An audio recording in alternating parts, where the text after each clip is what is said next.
Are you among those people that are wondering if real estate wholesaling is not only is it worth it, but should I even learn it? Let's say hypothetically, maybe you're somebody who started with money, right? Or you're starting and you're saying, you know what, my goal is to become one day a real estate developer. My goal is to just fix and flip. I don't care about cash flow. I don't want to keep rentals and then deal with toilet leaks. But this thing called the real estate wholesaling, I hear about it all the time. Instagram, TikTok, YouTube. Is it even worth my time learning? And when I say learning, I'm talking about the skill of basically finding an ugly house, right? Finding an ugly house, you put it under contract here. And once you have the contract, the power that that gives you is either one, you decide that you will take it down yourself. So essentially, you'll be the buyer on that contract. You'll perform, buy the property, do whatever you want with it, right? You can either one, fix and flip it. If it's a property that needs renovation, put it back on the market and resell it as a brand new property for profits, or you keep it as a hold, buy and hold, and then you generate cash flow. That's typically what people use to, build what we call generational income, right? Now, you could also decide, you know what, I don't want to deal with it. I don't want to deal with it. I don't want to renovate the property. I don't want to manage the crew. I don't want to deal with tenants. I'm just going to flip this contract right here. I'm going to flip it for cash. So I'm going to find what we call a cash buyer, right? Typically who's a fix and flipper or a buy and hold investor, and they'll basically buy my rights, right? They'll buy my rights to this contract. That's what wholesaling real estate is. They'll buy my rights to this contract and I'll assign it to them. And let's say hypothetically you found a seller and the seller's name is John, which is actually the first seller's name on my first real estate wholesale transaction where I made $68,000 just flipping the contract. Well, John says, hey, Mamadou, I'm going to sell you my property for, $69,000, right? And then you put him under contract, and then you take that contract and you wholesale it for $110,000. So you sell it to a cash buyer as is. You don't bring the money to close on the properties. Essentially, your end buyer here, the cash buyer that will bring it and then close on it. And, you make the difference between the $69,000 that you promised John, right? And then the difference goes to you as the person that made the call, got John on the phone, negotiated with John, helped John solve his problem. Maybe he's going through a divorce, right? Maybe he's going through divorce. Maybe he's going through what we call foreclosure. Maybe the bank is trying to foreclose on him. Doesn't really matter what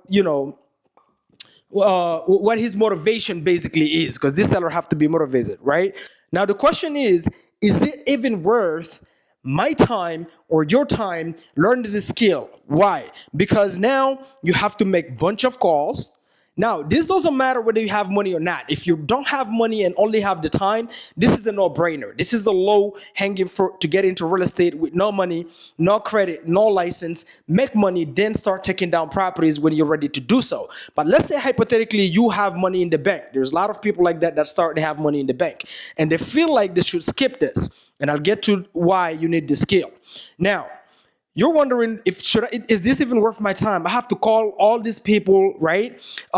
Face rejection, right? Because you're gonna have sellers that tell you, screw you, have you seen a sign on my yard? Who told you I wanna sell my house? Don't call me again. And then you're gonna get that one seller that says, yes, I am willing to sell the property. I have a problem and I want to see this property go. The problems, we can discuss that later. I've made videos, a bunch of playlists on this channel itself showing you exactly what kind of motivated sellers we get wholesales deals from. I started this way, guys. Hundreds and hundreds of transactions later, 5 years later.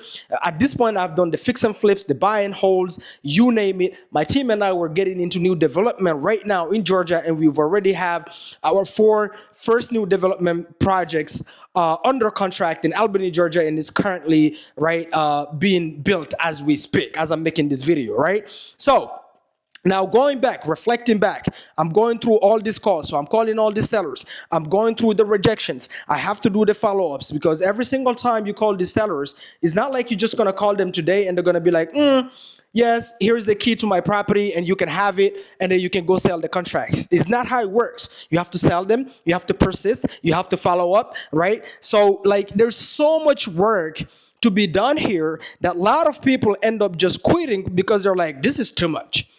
I want to quit all this, right? I don't have the time for this. How about I just go maybe, take a loan with the bank, right? Take a loan with the bank like Wells Fargo and just start by flipping houses, find ugly houses and then flip it. It's not a beginner strategy. I know a lot of newbies that are in the verge of filing bankruptcy going with this strategy because obviously they don't have the experience, so they end up losing money, right? Or some people just go, you know what? I don't care about it. I'm just gonna buy one rental a year until I have enough cash flow to replace my 9 to 5. Then, I'll just buy deals from wholesalers, right? Or some other people, they go, you know what? I have a lot of cash. I have a lot of money. So there's business owners that have other type of businesses, whether that be laundromats, whether that be, commercial real estate that they're renting, whether that be in the trucking business. It doesn't really matter, but they have a lot of businesses online, e-commerce. So they have a lot of businesses generating cash, or they have a great 9 to 5 where they're making over 6 figures per year, right? And they feel like, this wholesaling skill is basically below my pay grade. Well, guess what? That's where they're absolutely wrong. One of the things is looking now back, now that I have the experience. Today, or was it yesterday, I got a call from a full-time fix and flipper, and I've had a bunch of these calls or one-on-one trainings where he said, listen, I am literally on the verge of filing bankruptcy, and the only reason for that is because I don't have the skill of real estate wholesaling. What is that skill? This skill right here is almost like, the fisherman, right? The fisherman that knows how to basically go, right, put the bait, fish, and then go feed his family. It doesn't really matter what the weather is doing. He will always be fine to feed his family because he knows how to fish. But think about the beggar now. Think about the person that stands on the corner of the road and have to beg the fisherman to give him some fish for him to be able to feed his family. Is he always relying on somebody to feed his family? Absolutely. That's how a real estate investor that don't have the skill to go hunt and source their own deals, get them under contract, and then decide if they want to keep that deal or let it go by selling the contract. That's exactly what's happening to them. This guy now, because he had to count on real estate wholesalers, right? And then he had to count on real estate agents, right? So realtors essentially to bring him deals. Now that the market changed and interest rates is between, I don't know, 5, 6, 7%, depending, which bank, depending your credit score or who you go to take the loan, right? His business now, his margins, his profit margins are so low that by the time he renovates a property, that takes him about 6 months of headaches, right? Because 6 months while you're renovating this property, all you're doing is what? Spending money. You're not making any money. You have expenses. You're managing crews, right? Which is a bunch of headaches. You drive into projects. So you're not making any money for about 6 months. And by the time he's done, because of, the people that brought him the money, the wholesaler or the real estate agent that had to be paid, and then the seller had to be paid, and then the money that, the fees that cost him, the fees that he has to pay up front in order to borrow the money to even do the fix and flip project in the first place. By the time he renovates and he's finished at 6 months, at the 6 month mark, his profit margin is like $10,000 net.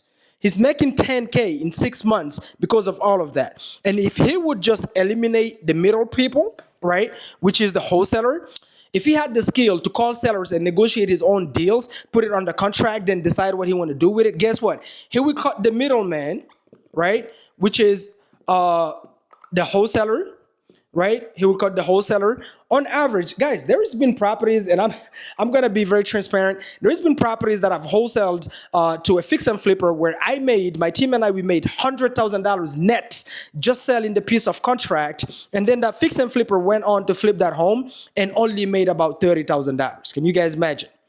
Dealt with all the headaches, managed the crews, almost lost money just to make 30K, and we just sold the piece of paper and make what? 100K net. Right now, this doesn't happen all the time. You could make $15,000, you could make $20,000. The point is, if you, the business owner, know how to source your own deals, even if you don't do it full time, even if you just learn it part time, guess what? Now you control your destiny. You can cut the middleman if it comes down to it. You can cut the middleman, go outsource your own deals, and avoid paying all these assignment fees to wholesalers, right? Assignments, right? And plus, now it doesn't matter what the market is doing because you know how to find these homeowners, negotiate with them, put them under contract yourself. Even if you end up hiring people and training them to do so you don't have to do it yourself because you're a business owner. You're not trying to work in the business, but on the business. that stuff will fly on a lot of you guys heads. But now you're cutting all this. You're no more paying big assignment fees in the middle. You're not paying realtors, right? So because you know, especially if you now add like things like creative finance into your tool belt, guys, if you don't know what creative finance is, I highly advise you watch my playlist on creative finance, real estate, to learn how you can skip the banks, the credit, the pay stubs, all of that, and go buy properties without needing none of it and none of your own money as well. I've done a whole playlist. Make sure you check it out. I'm probably going to add it on this side or on this side. You just click on it. Okay. So if you avoid all this, now you control your destiny. So now this fix and flipper is like, Mamadou, man, I need you to teach me how to go talk to these homeowners, negotiate my own deals, and source my own deals, because I have put my destiny, my business destiny, my family's destiny, because essentially that's how he feed his family, into other people's hands, which are wholesalers, which are real estate agents, maybe referrals, maybe brokers, but other people than myself. And because my team and I, we started with real estate wholesaling, guess what? We will always control our destiny. That's what actually one of the biggest edges that we have now that we're jumping into the new development. We're finding out that most of those people in the new development world don't know how to outsource their own pieces of land by themselves with the wholesaling strategy, where they find the homeowners by themselves and negotiate. They're always counting on the county, on the commissioners. We don't have to do all of that. We can go find our own land, negotiate it, put it under contract at a discount, and then we decide if we're going to develop it ourselves or we're just going to wholesale the contract if it's in an area that we're not interested in. You see why it's important to learn it? Guys, learn the skill, even if it's part-time. These skills will serve you in the long term. Even down the line, if you decide to become a business acquisition person where you buy businesses that already exist, already bringing money, the skill of negotiating with sellers, having systems, having follow-up systems, right? Having follow-ups through text, being able to negotiate, analyze deals, then put it on the contract, and then you decide what to do with it. Basically, you cherry pick. Guys, is a skill you cannot afford not to learn if you can.